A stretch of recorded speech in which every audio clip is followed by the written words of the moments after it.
songs and moments. That's the way to tell a story of a musician. Songs and moments. And moments and songs is the way that I have approached in this book telling the story of Kurt Kaiser. It would not have done well just to say, he was born on this day, and he did this, and he did that, and he did that, and he died on that day. That doesn't accomplish much. To use the songs and the moments that held in them all that had come before and all that would come after. Those moments, you've experienced them, we all experience them. We're not just musicians. We look back and there were those moments that was more a significant moment than we knew. And that was part of what I was doing in writing this book was, what are some of these significant moments that probably Kurt didn't know was significant? And look back and you might even say down. No, that wasn't significant. Yeah, it is, and I'm right. But he was of nature that he kept almost every piece of paper I think he ever touched. And it was my job, beginning of this project, to wade through all that paper and look for the moments, look for dots that connected to create some sort of a lesson. Those moments that held in them that all that came before and all that would come after, and the songs that comprise the soundtrack of a lifelong engagement with music. I listened and listened and listened and listened to music by Kurt, either as a producer of an album or a conductor or composer, performer, arranger. So about 5 years ago, Pat Kaiser, Kurt's, as you know, is his wife and widow now, Pat Kaiser shared with me that she couldn't find a writer who would take on the challenge of writing Kurt's biography. Now, if you listen real close, that means I wasn't choice number one. and we're members of the same church. So we were walking after church one Sunday. We were walking out to our parking area, and I said, "How's it going, Pat?" And she said, "Terry, I just can't." She said, "I talked to you." She told me the name of her that you probably recognize. And he couldn't do it or wouldn't do it. She said, "I don't know." She said, "I just can't find somebody to write Kurt's biography." And the Spirit nudged me. It was either the Spirit or ego. And sometimes I get those two mixed up. But I said, "Well, Pat, I wouldn't mind giving it a shot." And she just stopped right dead in the tracks. And she said, "Yes." I said, "Well, you go talk to Chris and the boys and find out. Chris and 3 brothers are the 4 kids." Well, it ended up, obviously, that I did it. So, responding to the nudge of the Holy Spirit, I dared to suggest that I would be glad to give it a shot, and that's how it turned out. It turned out to be a labor of love, an opportunity to do something. And these are some of the reasons, not only that nudge, that, well, I'll give it a try. And she said, "Yes, let's do that." But I felt like it was something I wanted to do for our friend Kurt. It was something I wanted to do for church music in general. Something I wanted to do for the Kaiser family. To give this a shot, see if I could write something that not only would satisfy Pat, that we could take a look at Kurt's life, but that would make a contribution in those levels. Please know that this book is only an introduction to the life and work of Kurt Kaiser.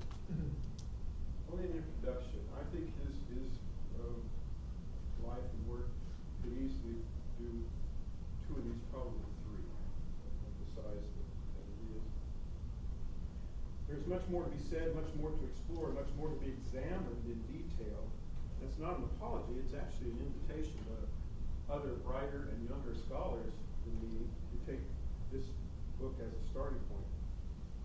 You'll not be surprised by the observation that Kurt was an ordinary person with extraordinary gifts and a deep devotion to God. And I hope that comes through in the book. Ordinary person with extraordinary gifts and deep devotion to God. We gather around Kurt's life not because he was the first or the best or most, nor because he may have seemed bigger than life. We take the time to write and read an overview of Kurt's life because his was a life within reach of our own. And God used Kurt in a remarkable way. That may sound a little self-aggrandizing for me or for us. This is a life within reach of ours. Now, I can never play like Kurt at all. But this ordinary person with extraordinary gift, who uses that gift in a remarkable way. We visit Kurt's life to measure our own. That's true of any biography. I read about somebody I don't like to find out how much better I was than them. I read about somebody who I did like to say, maybe I can stretch toward that. Maybe I can stretch toward that. I read somewhere, y'all may know the source better than I, that there's no such thing as a neutral biographer. You either write because you love someone, you want the world to know how great they were, or you write because you really did not like that person, you want the world to know how bad they were. I plead guilty to writing because of how high I held Kurt. It's scheme. Kurt was born at a time when the world was in turmoil because of economic distress and the rise of dictators in Asia and Europe. Hitler not the least among them. The American people were torn between isolationism and desire to go to war before war came in. The Christian church found itself stretched thin along the line that reached from pacifism to warm feelings toward Hitler.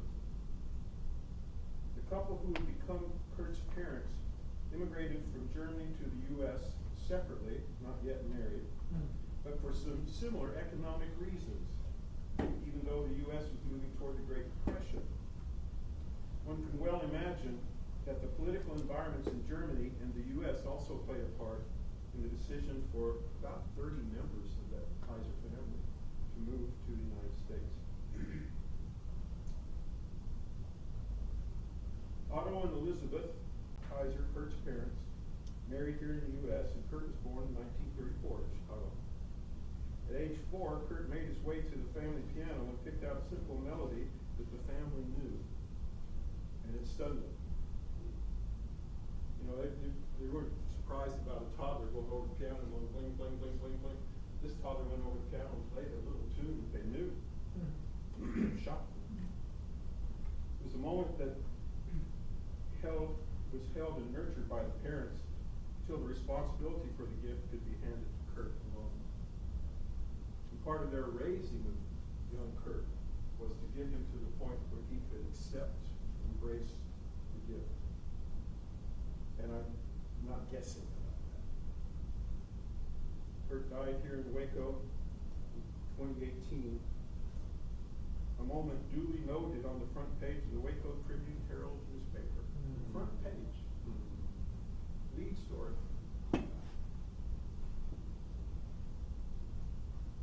There was a lot of time and miles and music for Kurt in Kurt's life between those two dates, 1934, 2018.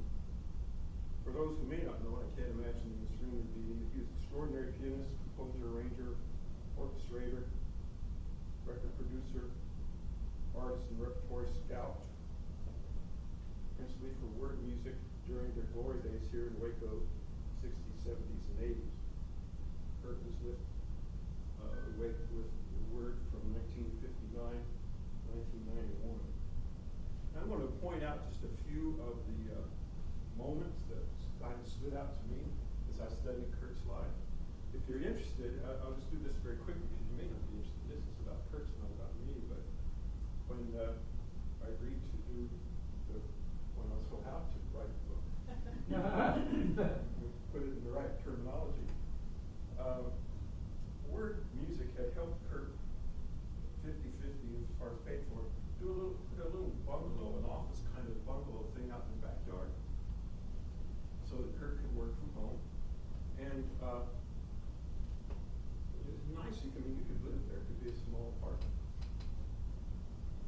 But Kurt, I think, kept every piece of paper that he ever touched.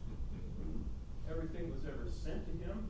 Copies of some things that he sent out, all the way from manuscripts, notes, letters, receipts,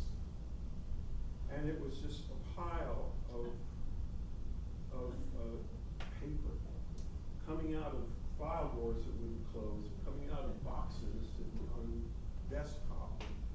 I just kind of stood in the front door and picked up the first piece of paper and decided, does this look like it has any importance at all? If so, well, finally the book began to arise. But here are a few moments that were important to me, and we can maybe use these as launching pads for conversation. His high school orchestra needed an additional cellist. Kurt was the only pianist. He used to play piano. But the orchestra needed a cellist. And Kurt, with just a little bit of coaching from the conductor, but 99% on his own, learned to play the cello in record time and became second chair cellist in high school. In high school orchestra. Phenomenally short time. He went from the first time he held the cello to second chair in just a very short time. An excellent high school program in Chicago. I contend that this was a moment that allowed him to dream about himself and an instrument other than the piano. I came to the conclusion, it began to appear to me that the piano found Kurt. And here's a chance. I mean, he's a high school student. These high school kids are trying to figure out who they are. They're trying to figure out what's my identity and what's my life going to be. Well, that was decided before Kurt, before he knew the words like identity. He's going to be a pianist. Can you imagine? He takes this remarkable musical talent and he learns very quickly how to play the cello.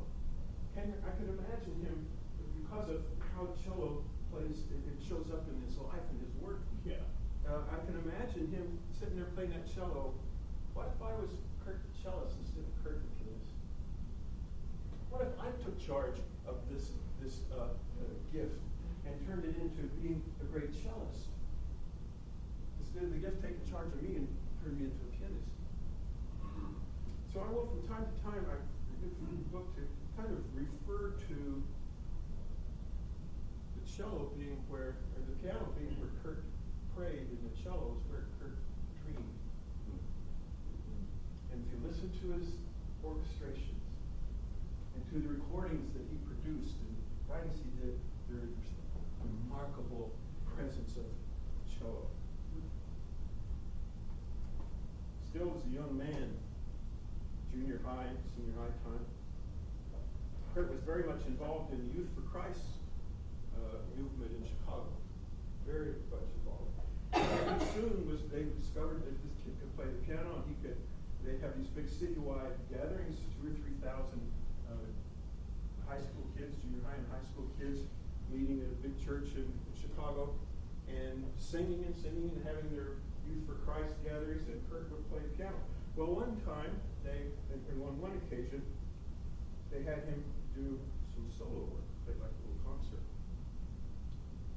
Now, the family didn't have a car, so whenever they went anywhere in those days, they went by the city bus. And usually Kurt's older brother Dick would be the one who would accompany Kurt to wherever he needed to go. Like when he was 11, 12 years old, to the radio station, WMBI, in Moody, where he would play live music accompaniment to radio plays. Cowboy show on the radio. They have a little gathering, they talk about what the cowboy show is going to be. And Kirk has to sit there and think about what should be the music behind that. He was doing that at 11, 12 years old. So they didn't let him go on the bus by himself. His brother would go with him. But on this case, getting back to Youth for Christ, a large gathering, Kurt's dad goes with him. Just fine. His dad sits out there, sees his son playing this wonderful, he's accompanying the congregational singing, and then it's time for Kurt to do some solo work, and he plays beautifully and brings the house down. They go crazy.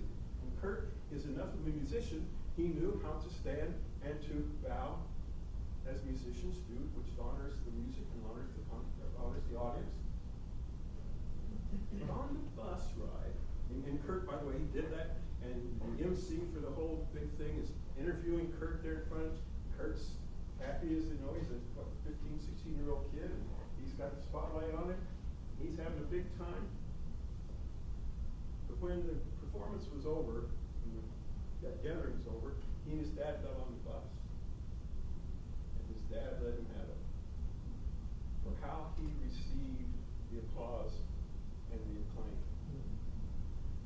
said he was disappointed in Kurt because Kurt was accepting praise that should go to God who gave him that gift.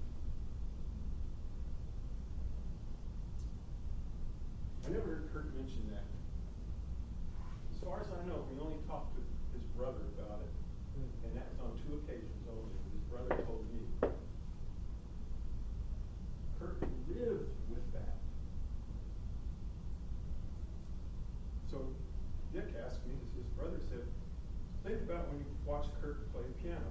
He said, when he finishes, and audiences, congregations, whoever starts to applaud, watch that he just sits there for a moment, hands still cupped over the piano, still looking at the keyboard. And then after a little bit of time has passed, does he stand and turn toward the audience and bow? He is giving 10%, if you will, to God.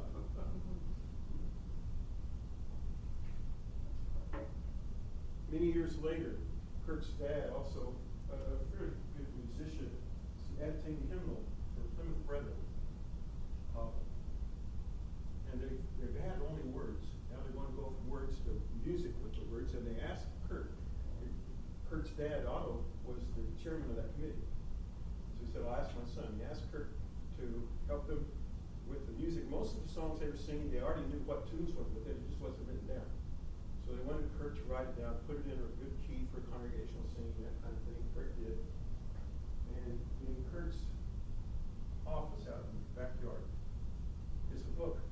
It is an early copy of a commemorative copy of that hymnal.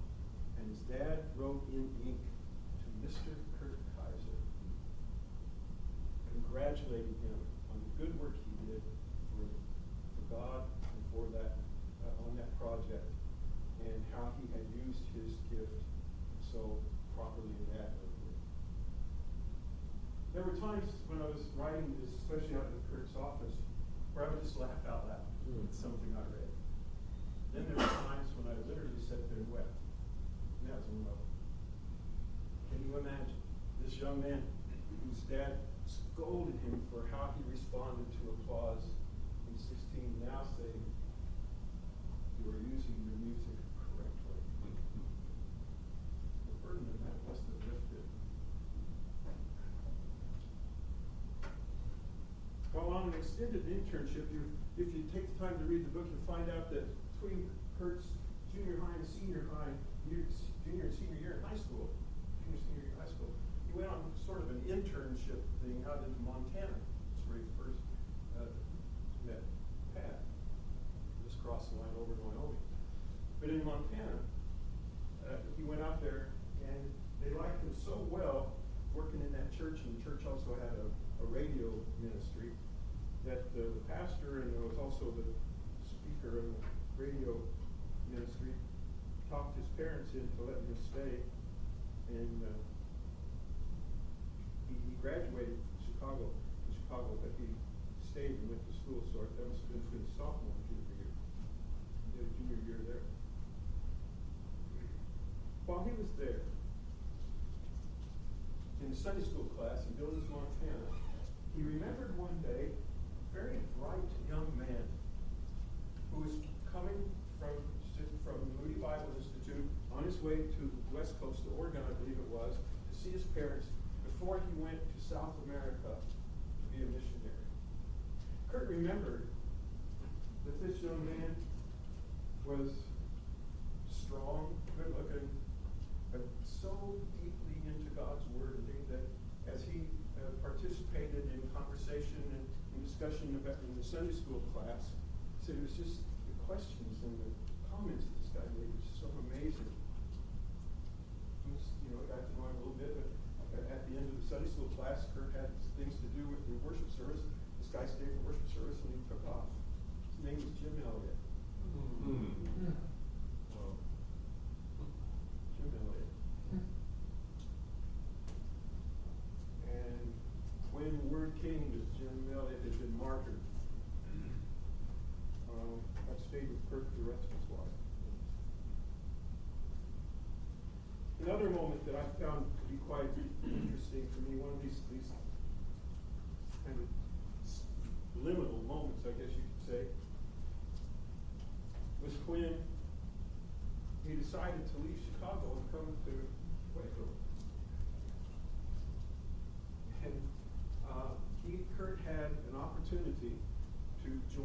music faculty of a high school in Chicago that had a large music faculty and a very, very well-known music program.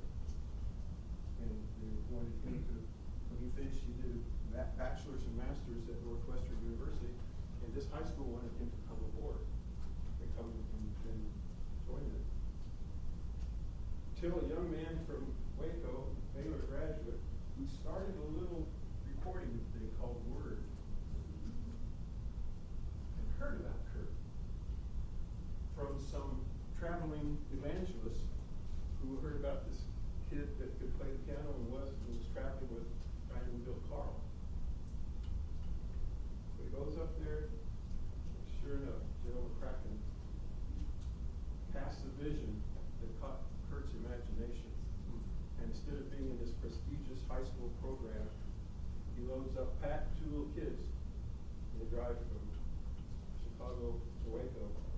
Kurt goes to work for Word. One of the times where I laughed out loud, Kurt hadn't been with Word very long, and McCracken was wanting Kurt to learn as much as he could about this organization, this young organization called Word. And so he sends him off to a conference about publishing companies and all this with the guy who was the chief financial officer, if you want to give it that big of a title for such a small organization at the time. So Kurt travels with this gentleman, and they're in Florida. And it's a Sunday. And the conference doesn't get started till Monday.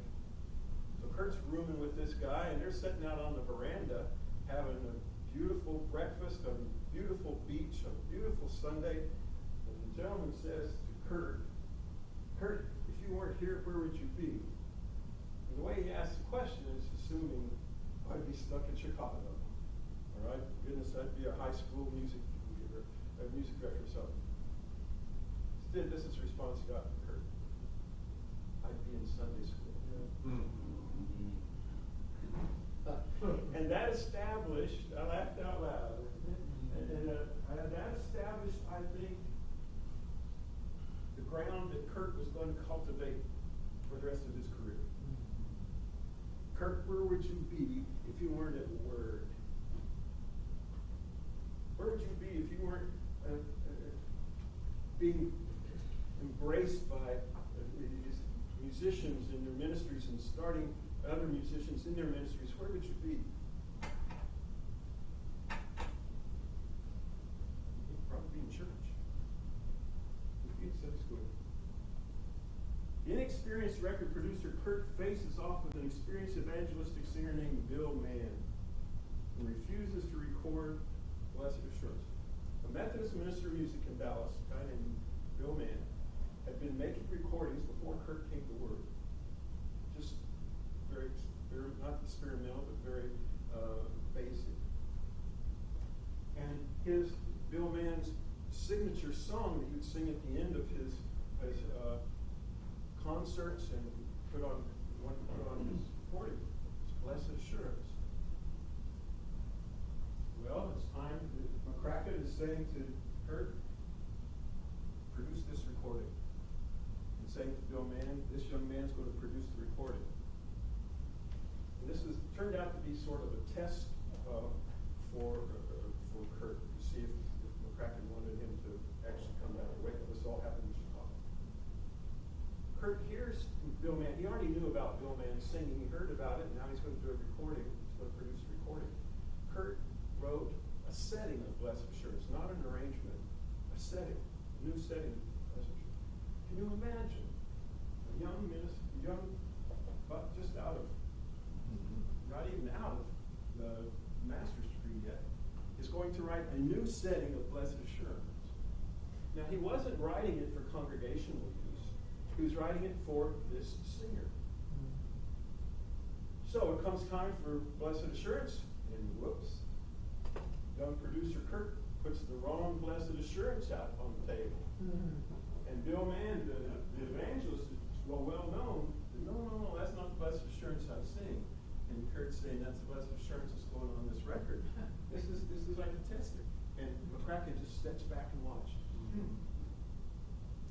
out, I already know this kid is a musician. Let's see what kind of negotiator he is. Well, there were supposed to be 12 cuts on that album. There were only 11. Blessed Assurance didn't make it. Did not make it. But 8 years later, Bill Mann does a recording, and he includes Blessed Assurance. Kurt's the producer, and it's the Blessed Assurance that Kurt wrote 8 years earlier. And I can tell you it's absolutely magnificent for that voice. I don't know how it would have gone beyond. There are other moments, like when he signed Evie Tornquist, and when he signed Johnny Erickson, Johnny Erickson.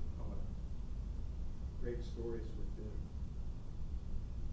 Kurt directed BRH, the Baylor Religious Hour Choir. As far as I could tell, he was the first non-Baylor student to do that. That was in the second half of the 1960s. He ends up taking them on a tour of Mexico. It was quite remarkable. The only reason he stopped, that he resigned from that, was recovering from surgery, heart surgery. Another moment. Kurt started a recording of, this was like in the late 70s and into the 80s, called the Medallion series. Some of you may remember that series. Remarkable music. But he's doing it at the same time. New leadership at Word is trying to become more and more contemporary. And then here's Kurt doing these really classical kinds of albums. Some of them literally classical music, others classical in very sophisticated traditional church music. Why would God do that? Well, I would like to suggest to you that Kurt had an idea that two things could live in the same space. For instance, when he was growing up in Chicago, Kurt's family lived, he was still a kid, lived upstairs, and his cousin lived downstairs. There was upstairs family and a downstairs family in the same building. Two countries.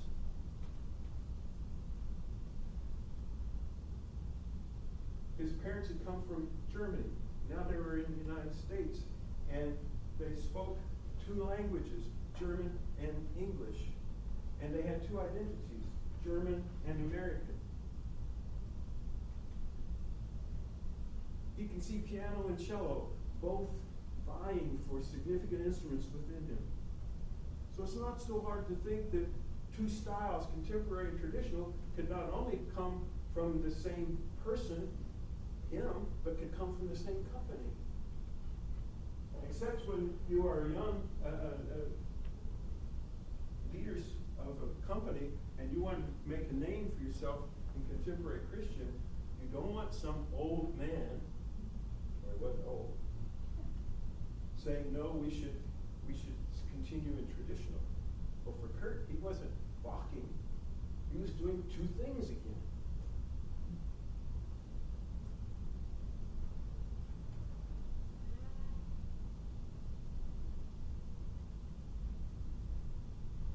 One of the most interesting things I've read related to Tell It Like It Is. We'll talk about that in a minute.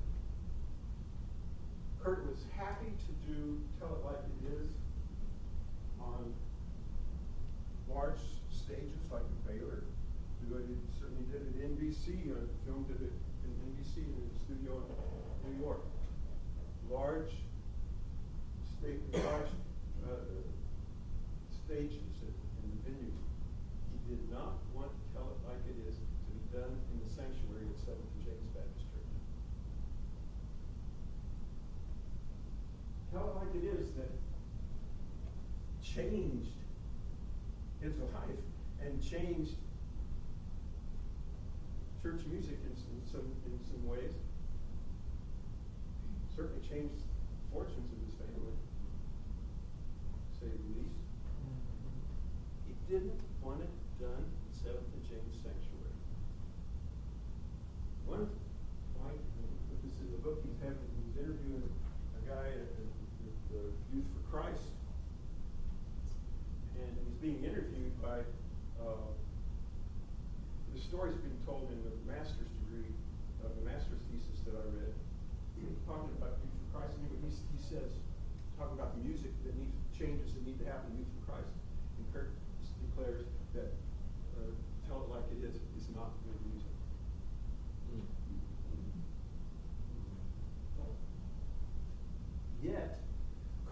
constantly kept these kinds of standards high.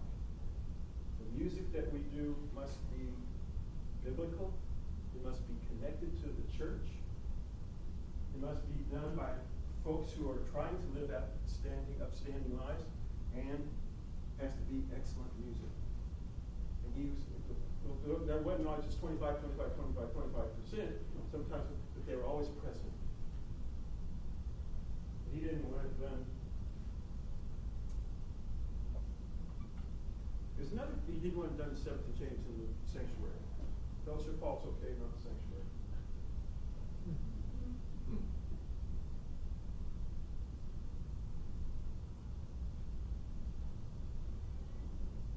Kurt moved back and forth between two huge entities in church music in the 60s, 70s, and 80s.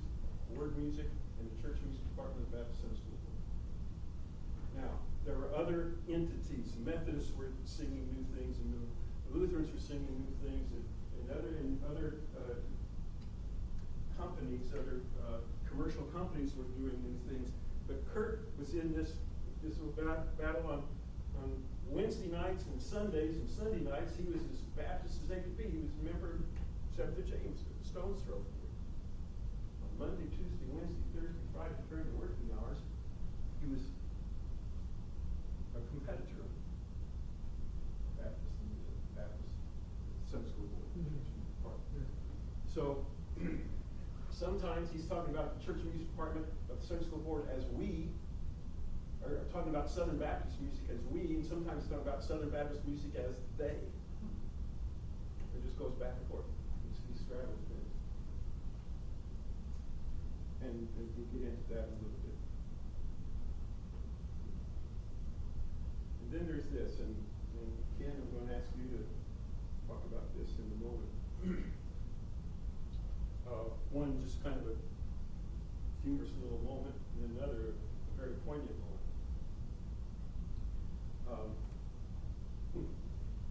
I interviewed Ken for this project. And he's telling me about first time he played for Kurt.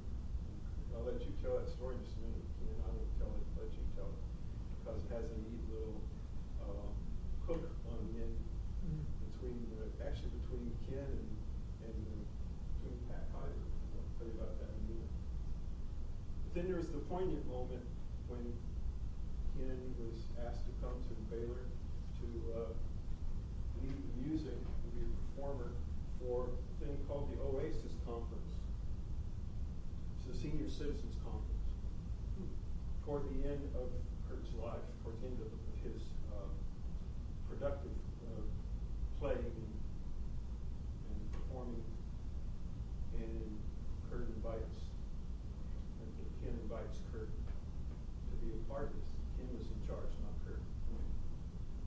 And how that came about, how that worked out was quite interesting. Ken, if you don't mind, share with us first of all about your experience. You know what I'm referring to. Yeah. When you came. Go ahead.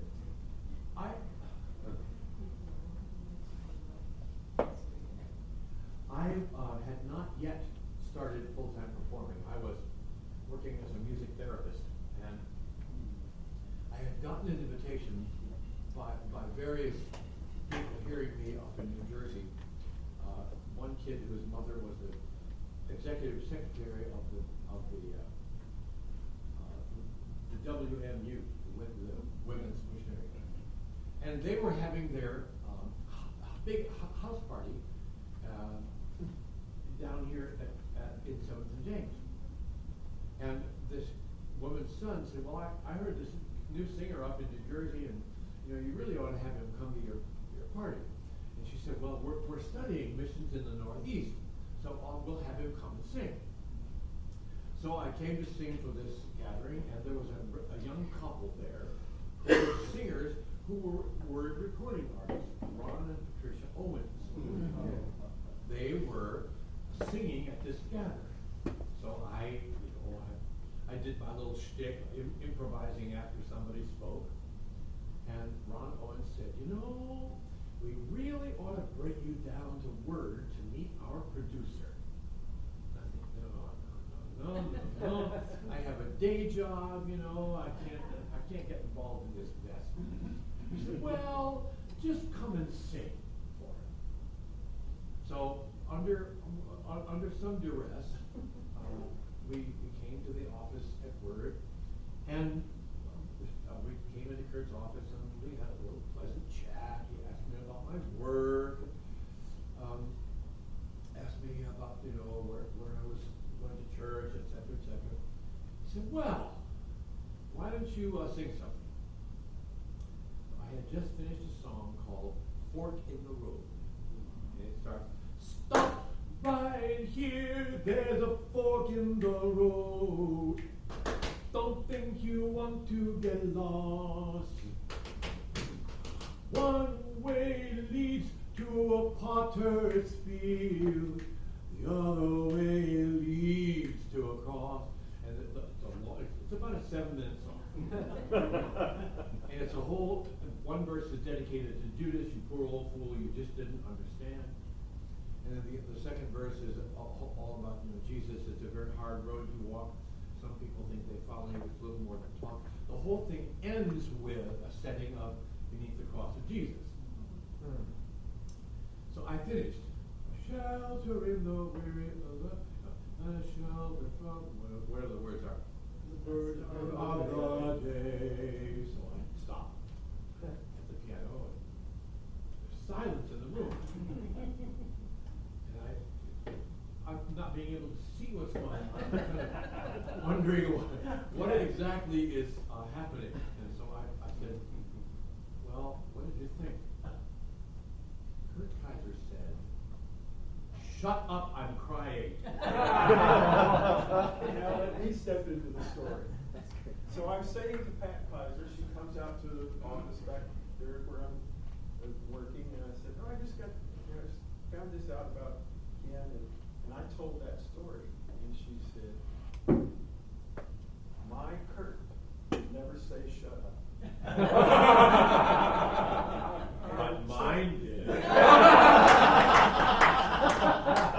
I called Ken, I said, tell me that story again. And there it was, and I said, well, okay. So in the book, I can't remember which one gets a footnote, which one's actually in it. But I think I say, you know, that he said shut up, and then I put the footnote.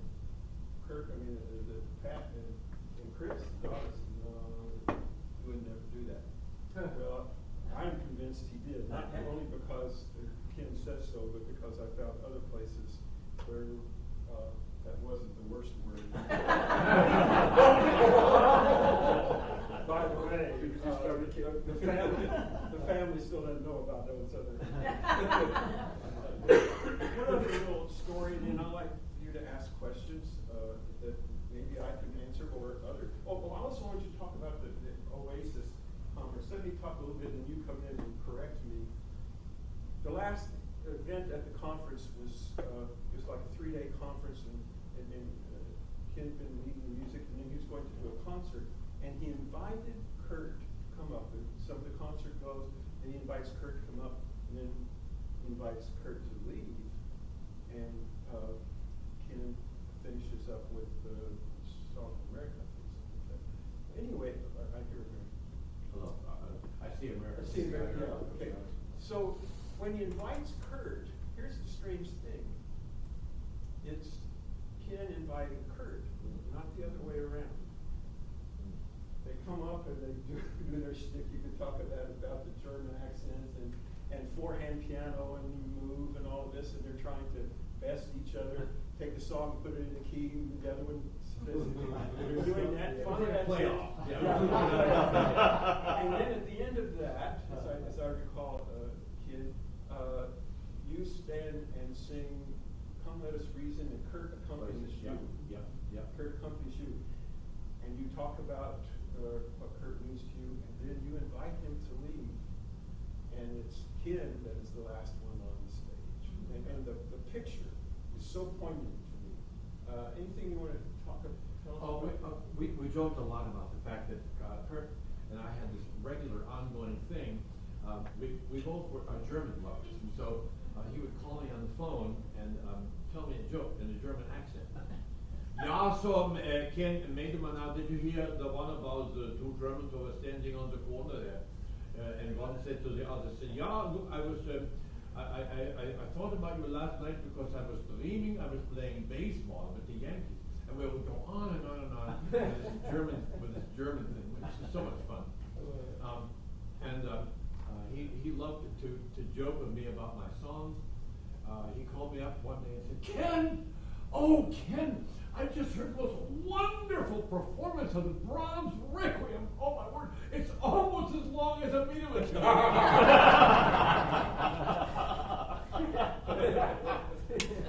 But at that Oasis, the thrill for me was being able to bring my mentor on stage.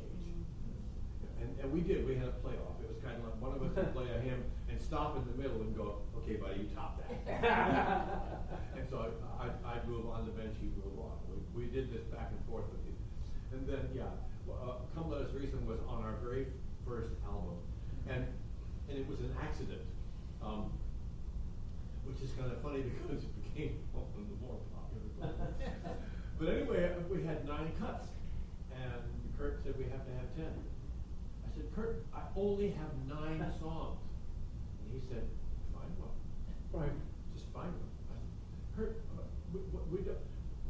we don't have time. You have time. Just do it.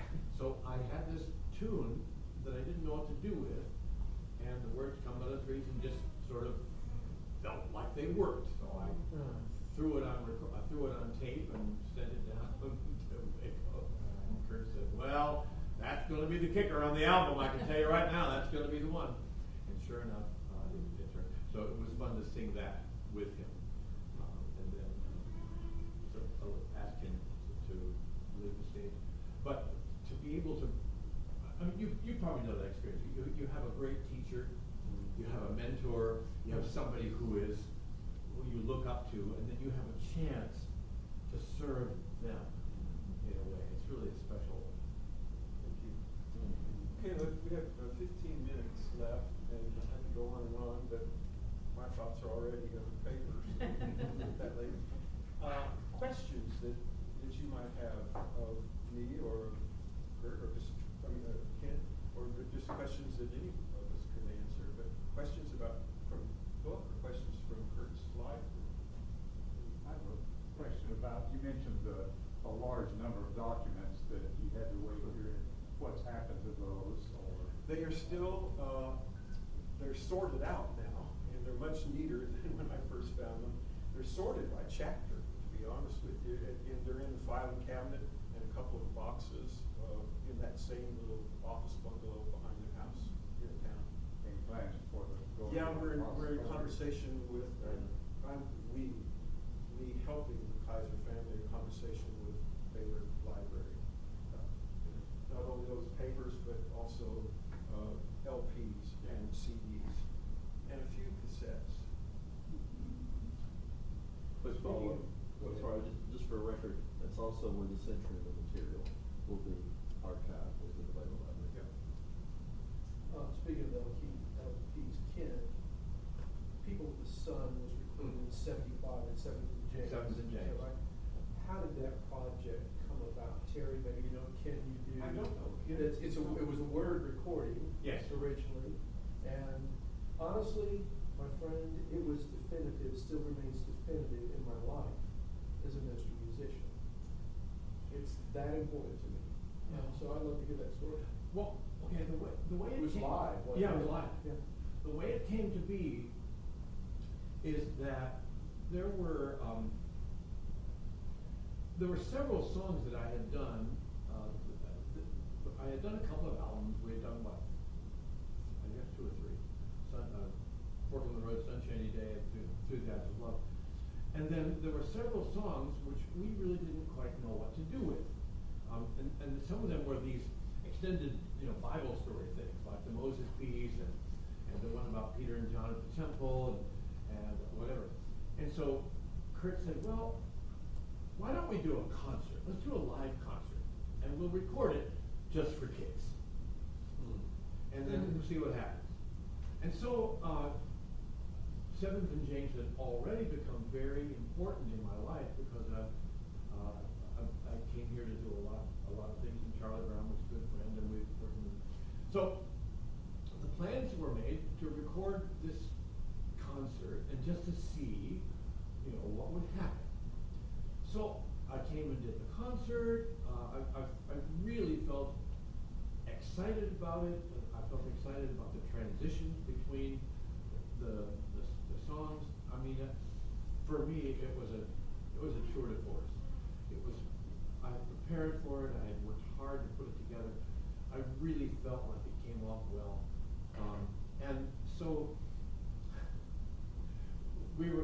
I came to Waco after the concert in a few days, and we listened to it, and Kurt said, "Well, now some of these actually we can sweeten, and it will produce. So I think some of these I can put strings with, a few of them I'll put brass with." And Gerald McCracken was sitting in the office. He said, "Kurt, no sweetening. Put it out as is, period." And that's what he did. Just put it out as it was. What we haven't talked about here, with some interest, we can look at it. Kurt's friendship with Bev Shea, Yeah. Ralph Carmichael, Yeah. and for Baylor folks, George Stokes. Yeah. Remarkable. These were three very important, shaping kinds of friendships in his life and career. George Stokes, let me just give you that very quickly. I think it's in the book. George Stokes was part of the group that left Seventh and James to start Dayspring Baptist Church. Kurt and Pat were part of that group. And Kurt loved to go cut brush with the chainsaw. And they were going to cut brush at this new area where Dayspring is going to get started. And they're in it. Kurt's in the truck, George is driving the truck, and Bert Burleson ended up being the first pastor, or was the first pastor of Dayspring. They're in the truck, they're going out to get some wood and haul it off, and Kurt's bad-mouthing praise songs. Kurt's saying, these praise songs, just 3 chords and 3 words. George Stokes said, "Kurt, if I was the man that had written, oh how I love you and me, oh how I love you and me," and he said, "I don't think I'd be talking about it."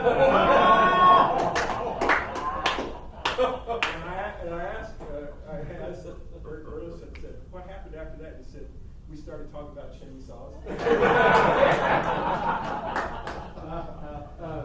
We talked about the second verse. There's got to be a second verse. Yes. Tell that one too. Oh, how I love you and me. Kurt was wanting to get it copyrighted so he could put it on an album.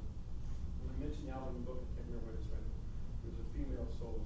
He wanted to put it on an album, and then he knew right after that, though, he would want to put it in the word hymnal that was getting ready to crank up. So he applies for a copyright, U.S. Copyright Office. He gets a letter back that said, from the Copyright Office, says, "There's not enough here to copyright. No, you need to have at least another stanza." So, in disgust and in haste, he writes the second stanza, which I consider one of the weakest poetic stanzas he's done. Jesus to Calvary did go. Now, if a student turned into me that, I would give him a C+ and say, "You're right." So he does it. He sends it in. It does what it's supposed to do. It gets the copyright. But he said over and over in radio interviews I listened to and all kinds of stuff, the second stanza was not to be sung. It is not to be sung. Well, that was out of his it started being sung, and he ended up recording it many, many times with the second stanza. That's why it has a second stanza.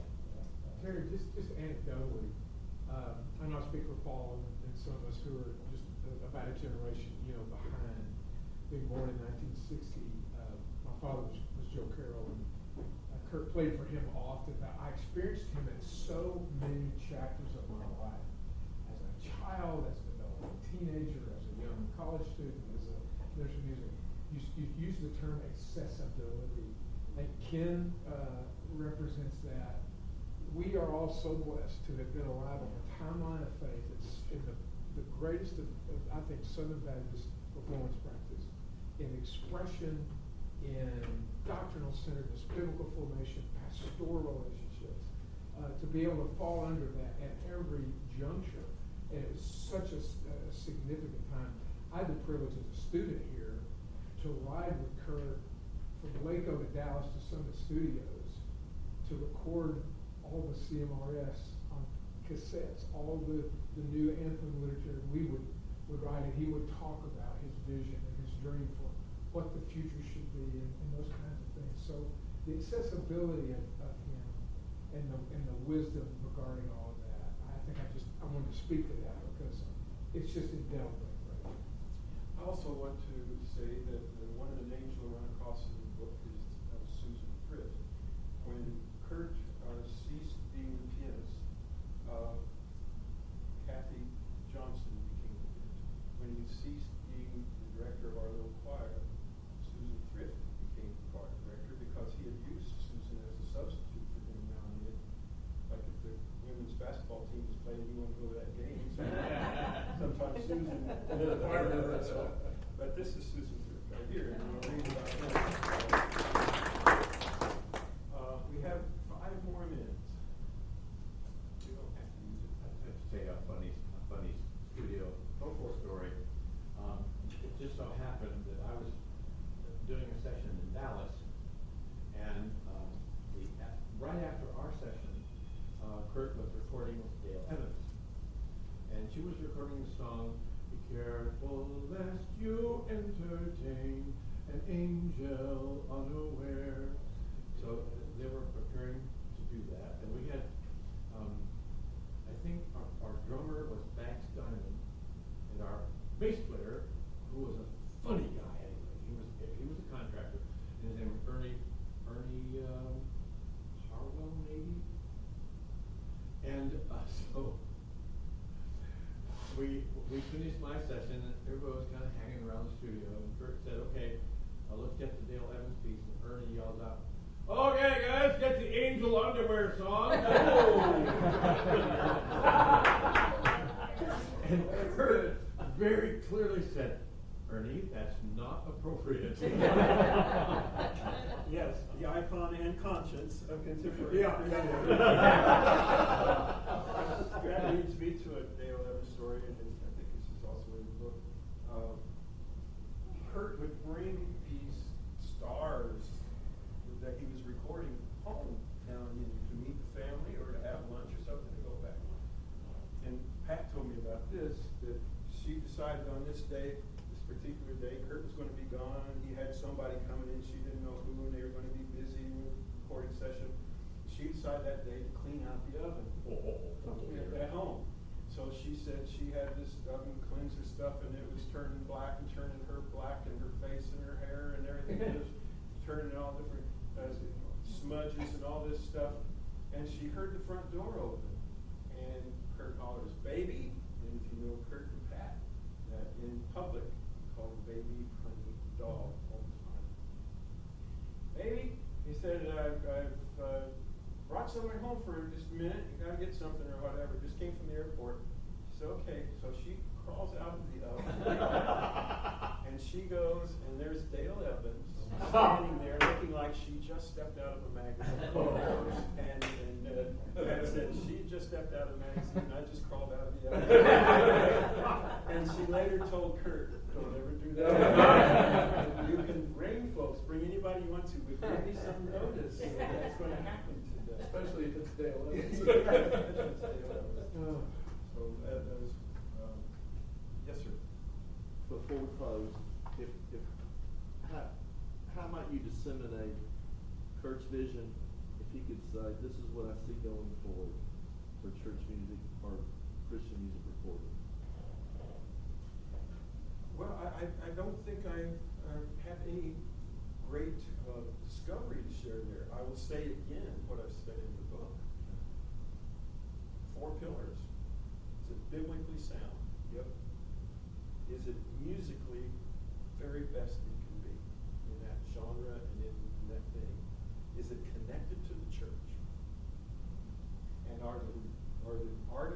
fine to live a Christian life. Those four things. And as far as he was concerned, style didn't matter.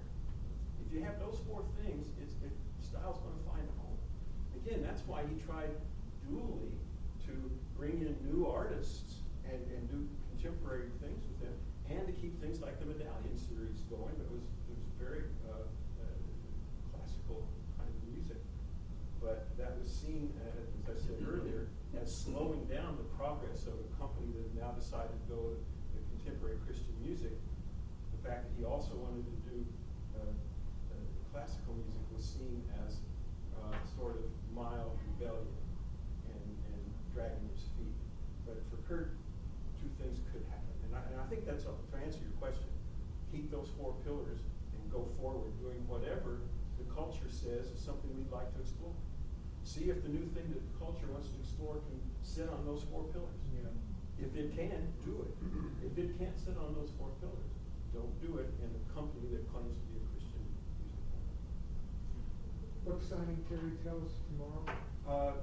Yeah, I think in one of the Dr. Pepper hour, Yes, yeah. 3:45. the afternoon one, Yeah. there's going to be books to sign downstairs, I think. Okay, if you were in my class when I taught here, I would tell you that I owe you 30 seconds. I will give it to you when next week. Thank you, Terry. Thank you, Terry.